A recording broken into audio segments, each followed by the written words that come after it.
Ratusan jurnalis di Palembang dari organisasi dan mahasiswa menggelar aksi damai di Bundaran Air Mancur, Palembang.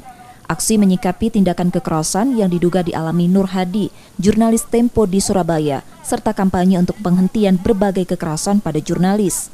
Massa aksi berasal dari organisasi profesi jurnalis, Aliansi Jurnalis Independen, Pewarta Foto Indonesia, Ikatan Jurnalis Televisi Indonesia, Asosiasi Media Cyber Indonesia, dan sejumlah lembaga pers mahasiswa dan LBH Pers.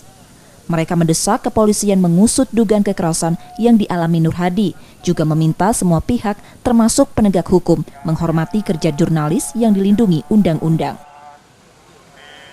Mendesak Kapolda Jawa Timur untuk menyelesaikan, menangkap para dalang yang melakukan kekerasan terhadap Nur Hadi, jurnalis Tempo di Surabaya.